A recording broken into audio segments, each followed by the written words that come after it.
Welcome to Karma Chronicles. Please like the video and subscribe. Let's begin. I pulled up to my parents' driveway just after 6 a.m., grinning like a damn idiot. The sun was barely up, but I didn't care. I had been planning this cruise for 2 years, my parents' retirement gift, 7 days out of Miami, full package. I even sprung for the fancy balcony suite. I'd kept it a surprise, told them to be ready early, and now it was finally happening. I barely shifted into park when my mom came out, suitcase in hand, already shaking her head. "You're late," she said. 2 minutes past 6. I laughed, figuring she was just being her usual dramatic self. All right, I'm here, aren't I? I got out of the car to help load her suitcase. Then the front door opened again. Out came my sister, Jenny, bright-eyed, fresh blowout, dragging her pink roller bag behind her like we were heading to Coachella, not a retirement cruise. I froze. My hands were on the trunk, ready to pop it open. "What the hell?" I said. Mom smiled like we were in some sitcom. "Oh, Jenny's coming with us. Isn't that great?" I blinked. "What?" "She's taking your spot," Mom said, brushing past me like this was totally normal. "She's been really stressed lately. She needs this more." I just stood there. I paid for this. I planned this. For you and Dad, not for Jenny. Mom waved me off. "Don't make it a thing. Jenny's had a rough few months." Jenny strutted up and grinned. "Thanks for this. Seriously, I needed it. You're a good sister." Her tone was fake sweet, but her eyes, they were smug as hell. I looked at my dad, who'd just stepped onto the porch. He avoided my eyes like a coward. I wanted to scream. Instead, I opened the damn trunk. "While you're listening, tell us which country you're watching from." "Let's go," I said, slamming the back shut after loading their bags. "We'll be late." The whole ride to the port? I didn't say a word, just gripped the wheel and swallowed the burn in my throat. Jenny barely waited 5 minutes after we pulled out of the driveway before she launched into her cruise fantasy. "I already picked out the first spa treatment I'm getting," she said, flipping through something on her phone. "And did you see the buffet pictures?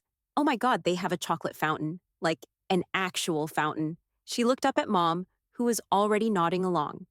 "We'll do all the fun stuff," Mom said. "Facials, massages, maybe even one of those little day trips, right?" "Totally. Oh, and I'm doing karaoke this time," Jenny said, laughing. "Last cruise I chickened out, but not this one." The words just floated around in the air like I wasn't even there, like I was the damn Uber driver. I stared at the road, knuckles tight on the wheel. We, all the fun stuff. Like I wasn't even part of the we anymore. They kept talking, shopping, excursions, outfits. I tuned them out and focused on the sound of the tires, the only thing that didn't piss me off. About halfway down I-95, my dad cleared his throat from the back seat. "Just want to say, thanks," he said. "Really, this is something." I didn't even look in the mirror. "Sure thing," I said, dry as sand. He didn't say another word. Jenny leaned up between the seats. "Are you mad?" she asked like it was some light little joke. "You seem mad." I smiled, tight and fake. "No, you deserve it. You really needed it, right?" She blinked, trying to decide if I meant it. I didn't give her time to answer. We hit traffic about 10 miles from the port. Nobody said a thing after that. The only sound was Jenny chewing gum like she was on a damn catwalk. I didn't even pull up close to the terminal, just the drop-off lot. "All right," I said, throwing the gear into park. "This is you." Mom opened her door, stretching like she'd just finished a long shift. "Okay, let's get the bags." I popped the trunk and got out. Grabbed their suitcases without a word. My arms were stiff. My chest felt like I'd swallowed a cinder block. Mom came around and gave me a hug like she hadn't just gutted me that morning. "We'll text you pictures," she said, like she was being sweet. Jenny threw on her sunglasses and waved like she was boarding a yacht. "Thanks again. Love you." I didn't answer. Just watched them walk off, dragging the suitcases I'd packed for them, wearing the damn cruise lanyards I'd ordered 6 months ago. As soon as they disappeared into the building, I got in the car, slammed the door shut, and just sat there. My hands were shaking. My throat felt thick. I pulled out of the lot, jaw locked. I didn't cry. I didn't scream. But I've never driven away from anything so fast in my life. By the time I pulled into my driveway, I couldn't tell if I was numb or seconds from snapping. I parked, walked inside, kicked off my shoes like they'd done something to me, and dropped my keys so hard on the counter I startled myself. I didn't even sit down. I went straight to my laptop, opened it, and logged into the cruise account. My hands were steady, like my body already knew what had to happen. First, the main cruise package, canceled. Full refund minus the deposit. Fine. Next, the Miami hotel. 3 nights booked months ago. Canceled. Excursions? Snorkeling, dolphin swim, dinner show? Gone. Every single one. I watched the confirmation emails roll in one by one, little green check marks of justice lighting up my inbox. I should have felt guilty, but I didn't. I felt good. About an hour later, the first text came through. From my mom. Where's our hotel info? Front desk says nothing's booked. I didn't answer. 2 minutes later, another one. Are you sure you gave them the right name? They're saying we're not in the system. Then Jenny jumped in. Why isn't the Wi-Fi package working? And then, did you forget to confirm the excursions? It was like popcorn. Fast, annoying, loud. Then it shifted. This isn't funny. Fix this now. What the hell is going on? Jenny called. I let it go to voicemail. She called again. Left another one. Then a third. This one I played on speaker. Her voice was sharp, fast, pissed. You're being so immature. I cannot believe you would sabotage our trip just because you got your feelings hurt. You're acting like a child. Grow up. Click. I set my phone face down on the table. Didn't even flinch. I got up, walked to the kitchen, and opened the bottle of wine that had been sitting untouched on my counter for 3 weeks. The cork cracked loud like it knew it was about damn time. I poured a full glass, no measuring, no hesitation, walked back to the couch, sat down, took a long sip, let it burn, let it settle. They could figure it out on their own. I wasn't fixing it. I wasn't explaining. I wasn't scrambling to clean up their mess or smooth things over. They made their choice. I just finally made mine.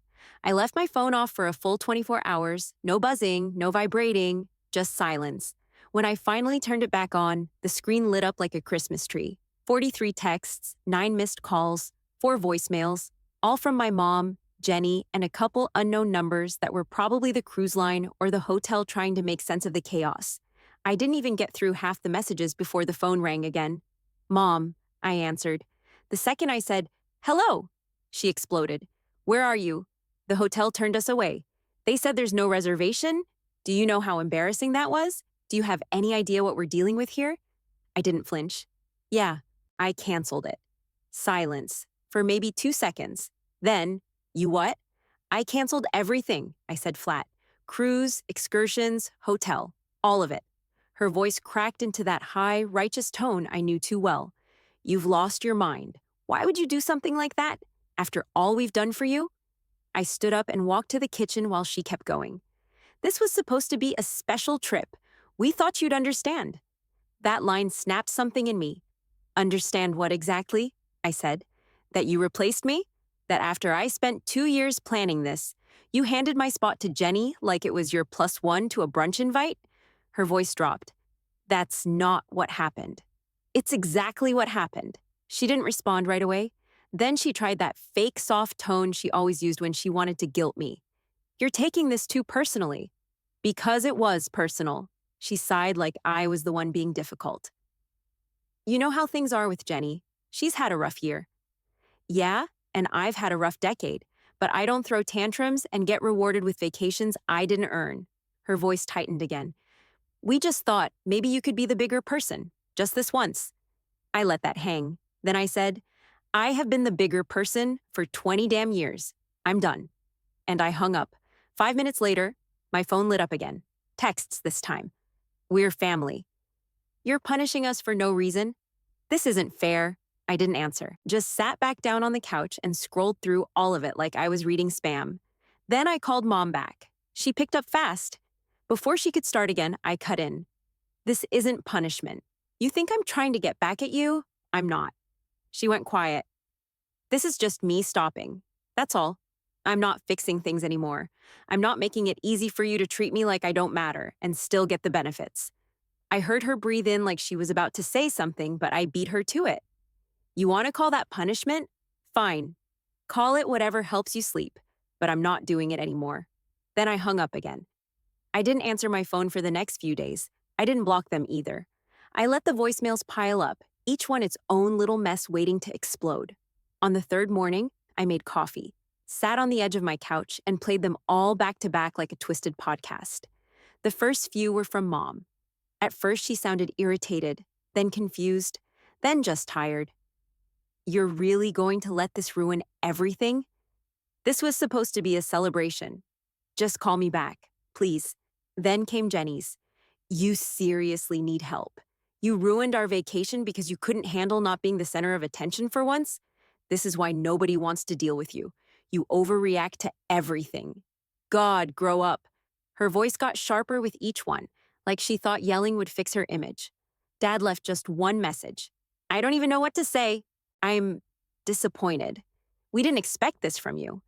Of course he didn't. He never expected anything from me, not even to show up, because I always did, without being asked. I set the phone down and stared at the wall for a while, and it hit me, not just the cruise, all of it. Every birthday where they got busy, every holiday where I ended up alone, the promotion I busted my ass for and barely got a thumbs up. Jenny showed up with a new job once and they threw a backyard barbecue. I got a raise? Crickets. I always swallowed it. Told myself it wasn't personal, that they were just distracted, that Jenny was the baby, whatever. But it was personal. It always had been. The doorbell rang mid-thought. I opened it and found Erica standing there holding 2 coffees. "I figured you'd need this," she said, stepping in like she owned the place. She handed me mine and sat down like she'd been waiting for this moment all week. "So," she said, "your mom called me." My stomach tightened. "Seriously?" Erica nodded. "She wanted me to talk sense into you.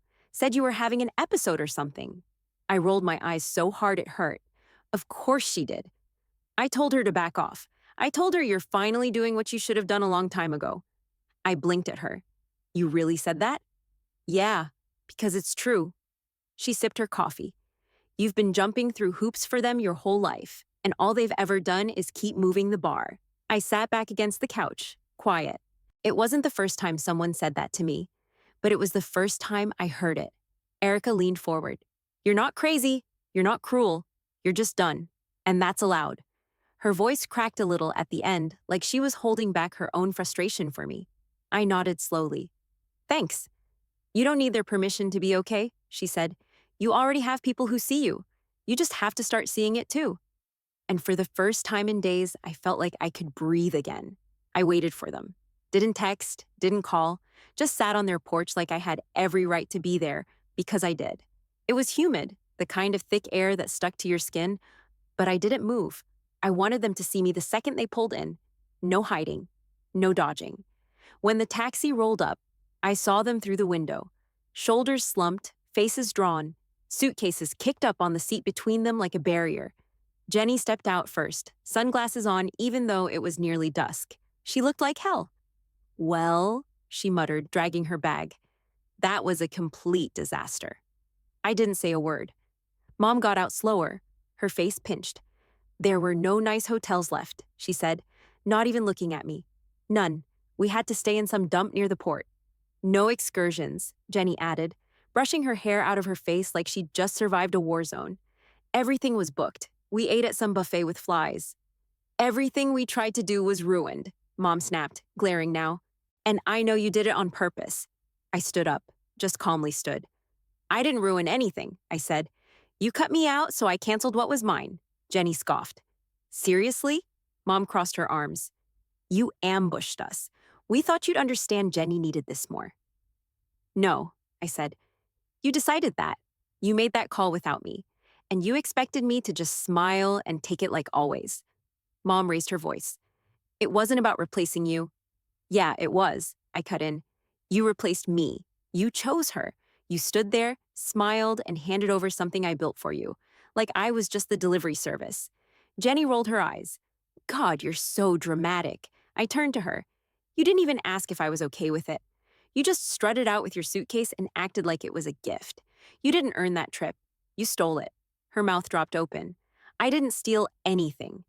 You took it knowing it wasn't yours. That's the same thing." Dad finally stepped out of the car, dragging their last bag. "All right," he said, voice tired. "Let's just cool down." "No," I said, locking eyes with him. "We're not cooling down. We're finishing this." He raised his hand slightly, peacekeeping mode. Look, we didn't mean to hurt you. You didn't even think about me. That's the problem. He sighed.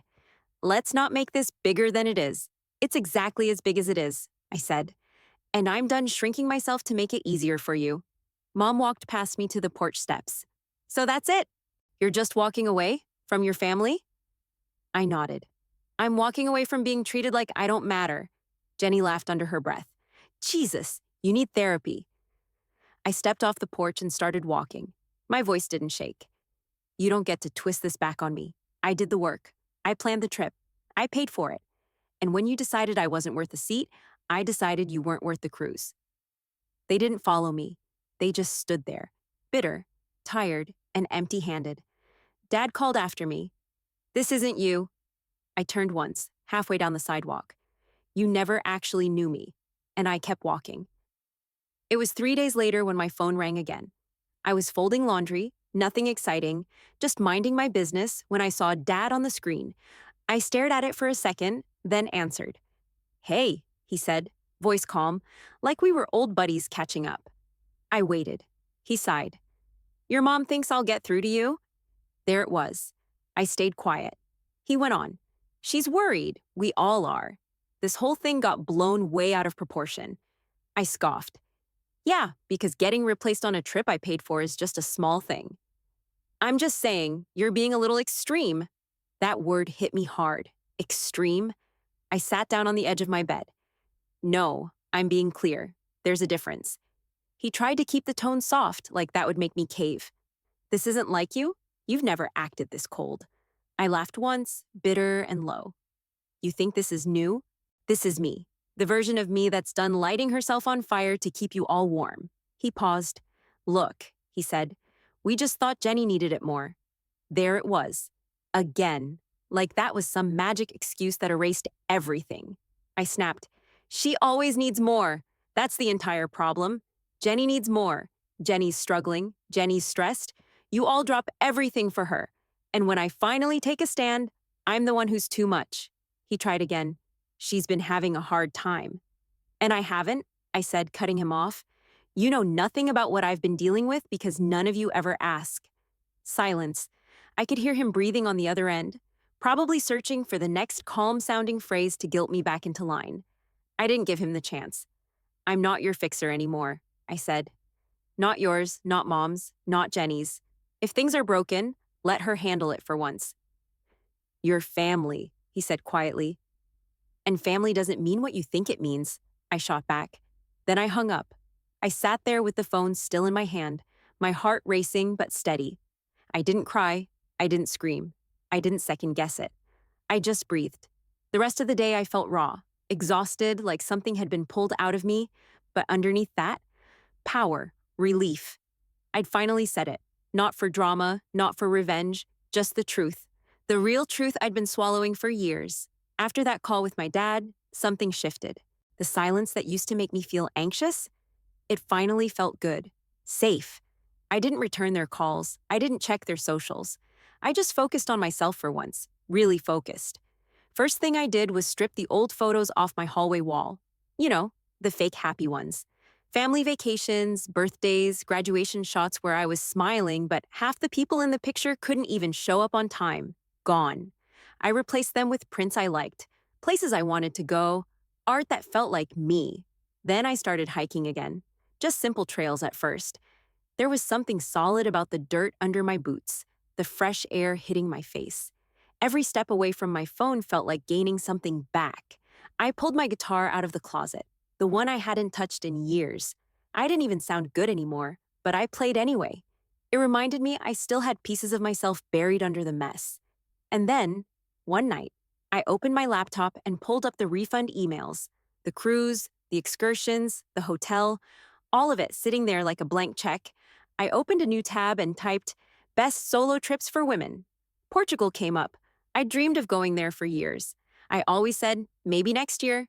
Always pushed it aside because someone else needed something more. I didn't wait this time. I booked it. Flight, Airbnbs, train tickets, even a food tour. Then I went out and bought a journal. Not the cutesy kind with quotes on the front, just a plain black one. And I started writing. Not about them. about me, what I wanted, what I didn't, what I'd been afraid to admit out loud. For the first time, it felt like I wasn't planning around someone else's chaos. I was building something just for me. The morning of the flight, I stood at my front door with my bag packed, passport in hand. I wasn't angry, I wasn't smug. I was nervous, but free. This wasn't revenge. This wasn't a message. It was just my life. Finally. The second my feet hit the cobblestone in Lisbon, I felt different. Not better. Just clearer. I rolled my suitcase past tiled buildings and old men sipping espresso at tiny outdoor tables. And for once, I didn't feel like I had to be anything. I wandered without a plan. No one texting me, no one asking for favors, no one keeping score. I sat on balconies with strong coffee and fresh bread, writing whatever popped into my head. Sometimes just a sentence, sometimes pages. I spoke broken Portuguese, badly, but people were kind. I'd point at something on a menu and smile. They smiled back. It was enough. I ate alone in restaurants without pretending to be busy on my phone. I walked through markets and took pictures of fruit stands like I was documenting some kind of rebirth. And slowly, quietly, it hit me. I didn't miss them. Not my mom, not Jenny, not even my dad. I didn't miss the feeling of being the strong one, the one who fixed everything, who carried the guilt when things fell apart. I didn't miss being needed. That feeling, it was like peeling off wet clothes that never fit right in the first place. One night in Porto, I sat outside a cafe with a glass of vinho verde and pulled out my journal. I wrote a list, goals, but not the kind you show people. Start a side business. Travel at least twice a year. Go 1 full year without saying it's fine when it isn't. I underlined that last one 3 times. I met people, travelers, locals. A woman from Chicago who'd just gone through a divorce. A retired school teacher from Lisbon who taught me how to order sardines without sounding like an idiot. But most of the time, it was just me. And I didn't feel alone. My thoughts weren't screaming over each other. My body didn't feel clenched like it was bracing for the next emotional hit. I woke up every morning without dread. That was new. The last night, I found a quiet stretch of beach just outside the city. I sat barefoot on the sand, still a little damp from the day. The sun was setting slow over the Atlantic, the kind of orange and pink that looks fake until you're staring right at it. I didn't think about them. I didn't think about what they were doing, if they missed me, if they even felt bad. I just let the wind hit my face and listened to the waves roll in. For once, I didn't feel like I was running away from anything. I was just living. This was the life I should have had all along. When I got back home, there was one text waiting. Let's talk. Just that. From Mom. I stared at it for a long time. Not angry, not emotional, just tired. I didn't reply. A week passed. I unpacked, did laundry, caught up on sleep. Finally, I texted back. Now's fine. She called within 10 minutes. Her voice was softer than usual. I just wanted to say I'm sorry. Things didn't go how we expected. I didn't let her skate through it. Why are you sorry? She hesitated. We got it wrong. We didn't think through how it would feel. For you. I let that sit. Yeah, you didn't. I thought Jenny needed the trip more, and maybe she did, but it shouldn't have been her call. It was your gift. Exactly, I said. You took something that was mine and handed it off like it didn't matter. She sighed. I know. I need more than an I'm sorry, I said. I need you to actually change, because I'm not doing this again. I'll try, she said. But it still felt vague, light. Trying isn't enough anymore, I said. You want a relationship with me? You show up for it. Otherwise, don't expect anything. She was quiet. Okay. I ended the call soon after. No drama, no yelling. Just done. And I meant it. Over the next few months, I made it real. If they texted, I answered when I felt like it. If they called, I let it ring unless I had the energy. No guilt, no explanations. I took a photography class at the community center. Made a couple friends who weren't tied to my past. I even started planning another trip, Morocco this time, just me and a camera. One evening, I was sitting on my porch with a cup of tea watching the sky go dark. No buzzing phone, no tension in my chest, no weight on my shoulders, just peace. And in that moment, I realized something simple, something solid. I was free, and I wasn't going back.